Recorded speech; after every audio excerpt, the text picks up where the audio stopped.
15 વર્ષથી પાલેજમાં જૂના અને જાણીતા computer, laptop, CCTV camera service, printer repairing તેમજ નવા અને જૂના કોમ્પ્યુટર લે-વેચ કરનાર. એડમિશન ફોર્મ તેમજ તમામ સરકારી ફોર્મ ઓનલાઈન ભરી આપવામાં આવશે. વડોદરા ગ્રામ્ય એલસીબી પોલીસે પાદરા પોલીસ મથક વિસ્તારમાંથી 41 લાખ ઉપરાંતનો વિદેશી દારૂ ઝડપી પાડ્યો. વડોદરા ગ્રામ્ય એલસીબી પોલીસે દારૂનો વિશાળ જથ્થો ઝડપી પાડ્યો હતો.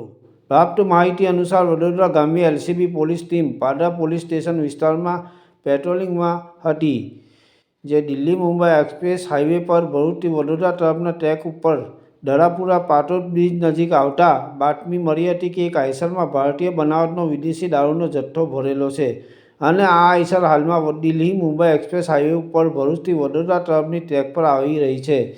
જે બાતમીના આધારે દિલ્હી મુંબઈ એક્સપ્રેસ હાઈવે પર ભરૂચથી વડોદરા તરફની ટ્રેક ઉપર દરાપુરા પાટોદ બ્રિજથી આશરે 200 મીટર પહેલાં ભરૂચથી વડોદરા તરફની ટ્રેક ઉપરથી પોલીસે 41,49,120નો દારૂ સાથે કુલ 51,61,220નો મુદ્દામાલ કબજે કરી પ્રોહિબિશન એક્ટ મુજબ 3 ઇસમો વિરુદ્ધ વડોદરા તાલુકા પોલીસ મથકમાં ગુનો રજીસ્ટર કરાવ્યો છે.